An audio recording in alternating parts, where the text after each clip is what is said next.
इथे लोणचं घालायचं चालू आहे कारण आणि सगळे पाहुणे वगैरे आलेले आहे। इथे बाहेर स्वयंपाकाची तयारी चालू आहे।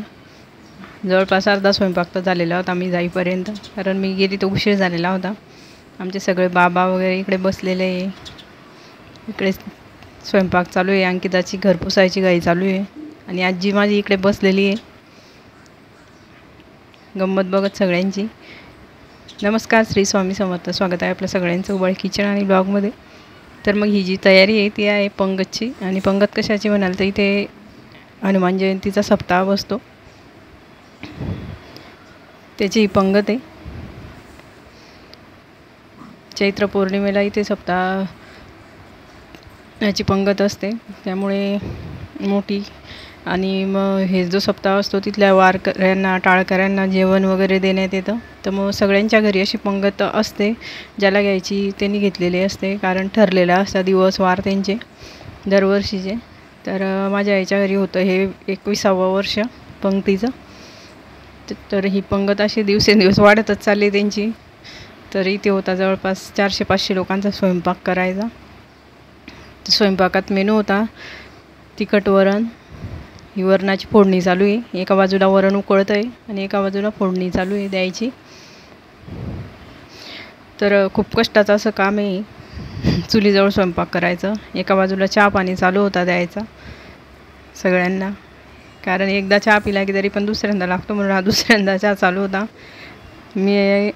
मला उशीर झाला होता यायला, तयारी वगैरे करून चालू होतं आमचं। इथे आईने चहा घेतला, तिकडून बाबा आले होते रवी घेऊन। आता इथे वरणामध्ये फोडणी टाकलेली। आमचे काका आणि ते दुसरे काका 2 जण मिळून स्वयंपाक बनवत होते आणि आमचे बाबा पण बघत होते अधूनमधून, कारण आमचे बाबा असे पण स्वयंपाक करत होते पहिले। इकडे आमचे महेंद्र घोंगडे प्रमुख पाहुणे बसलेले आहे। बाबांचं एवढं वय झालं तरी घरचं काही असलं तरी बाबा बघतातच स्वयंपाकाचं कसं आहे काय, किंवा अंदाज वगैरे बाबाच सांगतात किती घ्यायचं काय घ्यायचं। तर इथे ही कढीची फोडणी चालू आहे। आता कढीच्या फोडणीसाठी सगळं दळून वगैरे आणलेलं होतं। इथे माझी मामी अन्नपूर्णा देवतेची मूर्ती ठेवली आहे पोळ्यांमध्ये। तर ते चालू होतं, कारण अन्नपूर्ण ठेवा असं म्हणता। तर तिथे मामी ठेवत होत्या पोळ्यांच्या एका बाजूलाच पानावर। इथे आई आणि आता पोळ्या रचत होत्या, कारण पोळ्या करायला बाहेर दिलेल्या होत्या, त्यामुळे आणून देत होतं ज्यांच्या घरी पीठ वगैरे नेलेलं असतं ते। इथे कढी आणि वरण एका बाजूला होतं आहे। इथे भात बनवलेला आहे, कढी, लोणचं, पोळ्या आणि तोंडी लावायला कांदा असा स्वयंपाक होता। कारण वेगळा असा स्वयंपाक असतो यांच्याकडे, बघू शकतो। असं आपण छान असं ताट आहे, हे आम्ही घरातच वाढून घेतलेलं होतं त्याचं ताट आहे। पंक्तीमध्ये बाहेर केळीची पानं आणलेले होते। आता हे निघालेले ते नैवेद्य घेऊन, कारण नैवेद्य द्यावे लागतात। त्यांनी ज्या ज्या ठिकाणी सांगितले सप्ताह जिथे बसतो ते लोक सांगतात कुठे कुठे नैवेद्य द्यायचं, तिथे देतात हे दरवर्षी। मग 3 ताली डबा घरूनच भरून घेतला होता आणि प्रत्येक मंदिरात जाऊन फक्त तिथे एक पोळीवर सगळं ठेवायचं चालू होतं। तर इथे सगळ्यात पहिले हनुमान मंदिरात आले नैवेद्य ठेवायला। कढी टाकली भातावर, एका बाजूला वरण ठेवलं होतं घट्टसर, साखर घेतली होती थोडी गोड म्हणून। तर पाणी फिरवलं, तरी इथे हनुमानाला इथे नैवेद्य झाला आहे। रामनवमी ते हनुमान जयंती असा हा सप्ताह असतो वाटतं, 7 दिवसाचा, किंवा आधीपासून चालू होतो 1 दिवस, मला एवढी नक्की माहिती नाही कधीपासून चालू होतो। पण मग 7 दिवसाचा असतो सप्ताह। त्यामध्ये रामनवमीचा आपण 1 दिवस येतो। तर इथे नदीवर पण नैवेद्य द्यायचा चालू होता, राम मंदिरात दिला नैवेद्य। आता इथे आमचा महेंद्र घोंगडे करतोय नैवेद्य। आता इथे मेन सप्ताह जिथे तिथे नैवेद्य करायचा होता, कारण त्यांनी सांगितलं इथे पण नैवेद्य करायचा म्हणून। तर इथे जे गावात सप्ताह होता तो महादेवाचं आणि हनुमानाचं मंदिर आहे तिथे असतो। इथे बाजूलाच विठ्ठल रखुमाईचं मंदिर आहे, आमच्या गावातलं मोठं असं आणि जुनं। हे पण जुनं महादेवाचं मंदिर आहे गावातलं।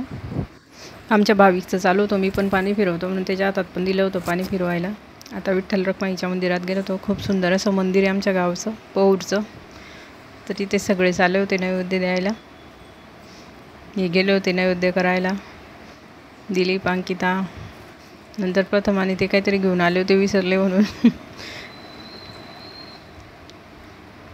आता इथे नैवेद्य जसा झाला तशा इकडे पंक्ती सुरू झाल्या आणि ही जी पहिली पंगत होती ती टाळकरी लोक असतात त्यांची बसते आणि नंतर मग सगळ्यांच्या पंक्ती बसतात, कारण त्यांना ही जी पंगत असते ती टाळकरी लोकांसाठी दिलेली असते आणि जसे आपण आपले नातेवाईक वगैरे वाढवू शकतो त्यामध्ये, जसं ज्याला पडेल तसं ते देतात. तर छान असे केळीचे पानं. नुकताच आमच्या इकडे रोड झालेला होता, रोडवर बसले होते जेवायला. रोड म्हणजे सिमेंटच्या गल्ल्यांमध्ये गेलेलं होतं, तिकडे बसले होते जेवायला. वाढणं चालू होतं. इथे लहान मुलं बसले. बच्चे कंपनीची एका बाजूला पंगत आहे.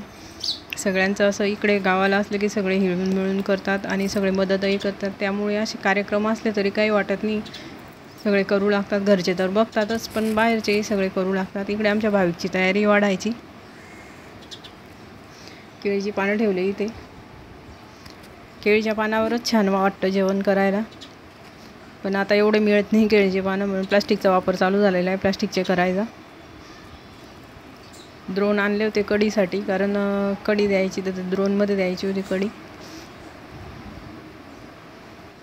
तर सगळ्यांना असं जेवण आवडतं आहे, त्यामुळे वेगळं असतं. आणि लोणचं वगैरे पण घालतात घरीच. इकडे पण आता पंगत बसवायचं चालू केलं होतं, कारण गर्दी वाढली होती म्हणून आता दोघीकडे पंगता चालू केल्या होत्या बसवायच्या. आमचे बाबा सांगत होते सगळ्यांना हे करा ते करा. तर इथे सगळे मुलं वगैरे सगळे काम करू लागतात. इथे एकमेकांच्या घरी गावाला असलं म्हणजे पंक्तीत पण, गावाच्या पंक्तींमध्ये पण सगळेजण मदत करतात. आता इथे लोणचं काढून द्यायचं काम चालू होतं अंकिताचं.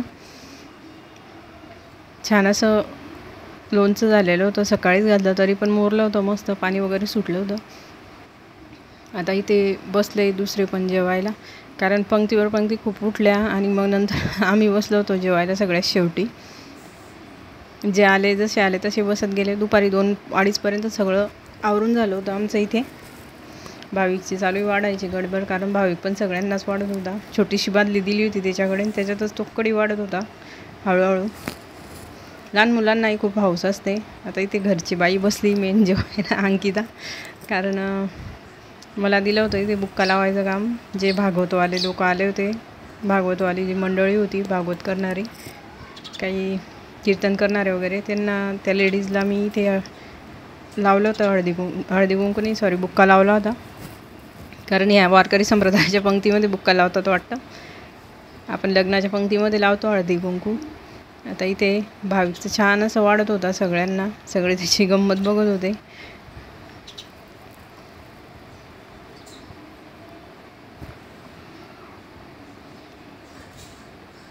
बरोबर असं व्यवस्थित वाढत होता, बसून टाकत होता.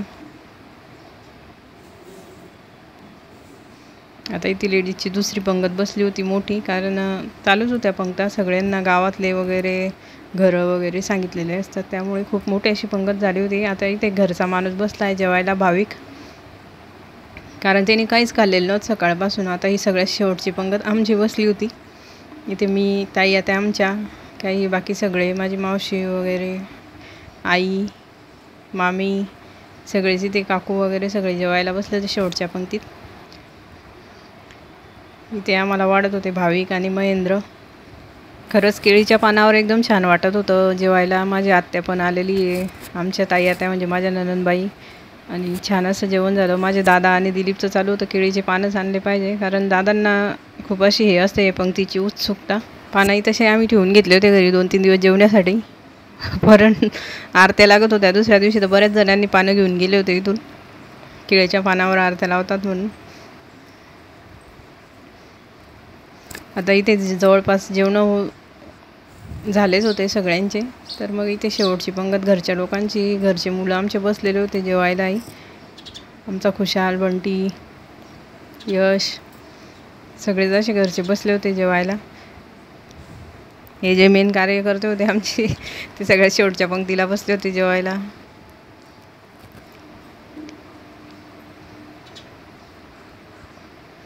वासू, गणेश, भाविक पाणी वाढत होता आता, कारण कढी वाढून वाढून तो थकला होता. आता भाविक पाणी वाढत होता. इथे चालू होतं भांड्यांची लगबग, कारण हे भांडे घासून द्यायचे होते जिथून आणलेले होते मंगल कार्यातले तिथून. आणि सगळेच मदत करतात. आमच्या मामीन त्या आता पुढे असतात सगळ्या गोष्टींमध्ये करायला आमच्या घरी. आमच्या मामींची खूप मदत होते. मावशी पण आली होती यावेळेस, मावशी पण सगळं करू लागत होती. मी मोहिनी आमची मामाची सून ती पण भांडे घासत होती, कारण सगळेच असे काम करत होते. ते या मामी दुसऱ्या त्या पण त्यांचं पण चालू आहे. आणि आता भांडे वगैरे घासून झालं तेव्हा मुलांचं काम चालू आहे मंडप काढायचं, कारण तो पण द्यायचा होता परत. दुसऱ्या दिवशी आम्हाला आमरस पुरणपोळीचं जेवण झालं आणि मी संध्याकाळी घरी आली होती, कारण घरून मी 1 दिवसासाठीच गेली होती. असं आमची सप्ताहाची पंगत खूप छान अशी पार पडली. थँक्यू. श्री स्वामी समर्थ.